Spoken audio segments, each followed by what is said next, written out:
কারামুক্ত স্যান্টোসের যত জালিয়াতি।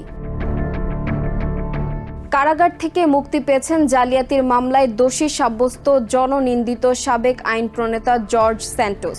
ABC news জানায়, নিউ জার্সির ফেডারেল একটি কারাগার থেকে শুক্রবার রাতে মুক্তি পান সাবেক এ রিপ্রেজেন্টেটিভ। এর আগে প্রেসিডেন্ট ডোনাল্ড ট্রাম্প তার সাজা কমানোর পত্রে সই করেন। নিউ ইয়র্কের নম্বর প্লেট থাকা একটি গাড়িকে শুক্রবার রাত 10টার পরপরই নিউ জার্সির কারাগার থেকে বের হতে দেখা যায়। তার বার্তা জালিয়াতি ও জেনে শুনে পরিচয় চুরির ঘটনায় 37 বছর বয়সী স্যান্টোস 7 বছরের কারাদণ্ড পান। তিনি 3 মাসের কম সময় কারাগারে ছিলেন। স্যান্টোসের মুক্তির বিষয়ে কোনো মন্তব্য করেনি ইউএস অ্যাটর্নির office for the Eastern District of New York. সাজা কমানোর ঘোষণা ও ট্রাম্পের মন্তব্য। কারাদণ্ডপ্রাপ্ত স্যান্টোসের সাজা কমিয়ে তার দ্রুত মুক্তির পথ করে দেন প্রেসিডেন্ট ট্রাম্প। নিজ সামাজিক যোগাযোগ প্ল্যাটফর্ম ট্রুথ সোশ্যালে শুক্রবার এক পোস্টে সাজা কমানোর এ ঘোষণা দেন রিপাবলিকান প্রেসিডেন্ট। জালিয়াতির অভিযোগে কংগ্রেস থেকে বহিষ্কৃত হন স্যান্টোস। সাজা কমানোর কারণ ব্যাখ্যা করে ট্রাম্প তার পোস্টে বলেন, জর্জ স্যান্টোস এক প্রকার দুর্বৃত্তপনা করেছেন, কিন্তু দেশ জুড়ে অনেক দুর্বৃত্ত রয়েছে যাদের 7 বছর কারাগারে থাকতে বাধ্য করা হচ্ছে না। তিনি আরও বলেন, স্যান্টোস লম্বা সময় ধরে নির্জন কারাগারে আছেন। সব বর্ণনা অনুযায়ী তার সঙ্গে ভয়াবহ বাজে আচরণ করা হয়েছে। পোস্টে ট্রাম্প বলেন, তিনি সাজা কমানোর জন্য সই করেছেন, যা জর্জ স্যান্টোসকে তাৎক্ষণিকভাবে কারাগার থেকে মুক্তি দিচ্ছে। শুভকামনা জর্জ, মহান জীবনের পথে হাঁটো। ক্ষমা চেয়েছিলেন স্যান্টোস। সিএনএন জানায়, চলতি বছরের 25 জুলাই আদালতে আত্মসমর্পণের মধ্য দিয়ে স্যান্টোসের 87 মাসের সাজা ভোগের প্রক্রিয়া শুরু হয়।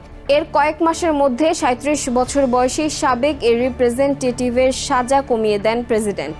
আদালতে নিজেকে সমর্পণের আগে সৌদি সংবাদ মাধ্যম আল আরাবিয়া ইংলিশকে স্যান্টোস বলেন, তিনি ট্রাম্পের কাছে ক্ষমা চেয়েছিলেন, কিন্তু তার মনে হয়েছে ট্রাম্প তাতে সম্পৃক্ত হতে চাননি। কেলেঙ্কারিময় রাজনৈতিক জীবন। সংক্ষিপ্ত ও কেলেঙ্কারিময় রাজনৈতিক জীবনের পর কংগ্রেস থেকে বহিষ্কৃত হন সাবেক রিপাবলিকান রিপ্রেজেন্টেটিভ জর্জ স্যান্টোস। জালিয়াতি ও পরিচয় কেন্দ্রিক প্রতারণার দায়ে এপ্রিলের শেষের দিকে তাকে 7 বছরের বেশি সময়ের কারাদণ্ড দেন ফেডারেল বিচারক। নিউ ইয়র্কের ইস্টার্ন ডিস্ট্রিক্ট জাজ জোয়ানা সেইবার্ট স্যান্টোসকে 87 মাসের কারাদণ্ডের পাশাপাশি 25 জুলাইয়ের মধ্যে আত্মসমর্পণের নির্দেশ দেন।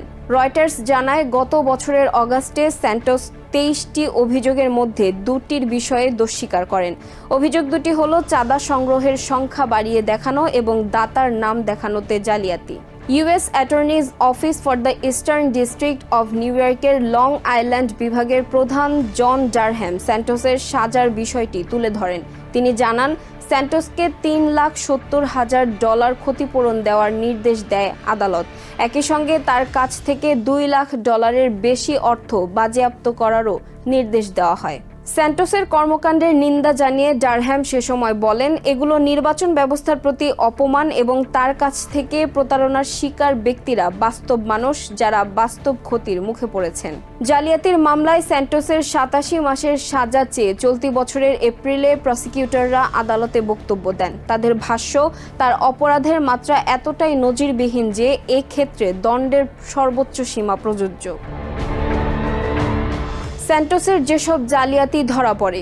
নির্বাচনী প্রচারে স্যান্টোস দাবি করেছিলেন তিনি নিউ ইয়র্ক ইউনিভার্সিটিতে পড়েছেন, গোল্ডম্যান স্যাক্স ও সিটি গ্রুপে চাকরি করেছেন।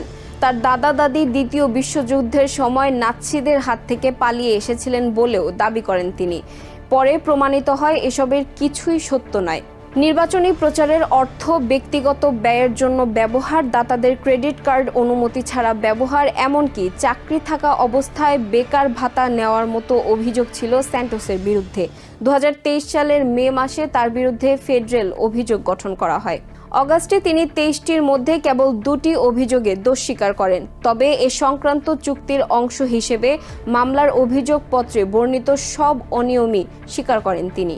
কংগ্রেসে মাত্র 11 মাস সময়ে স্যান্টোস একের পর এক কেলেঙ্কারিতে জড়িয়ে পড়েন। সহকর্মী আইন প্রণেতারা তাকে দূরে সরিয়ে রাখেন এবং টেলিভিশনের রাত্রিকালীন কমেডি অনুষ্ঠানে তিনি নিয়মিত বিদ্রূপের শিকার হন।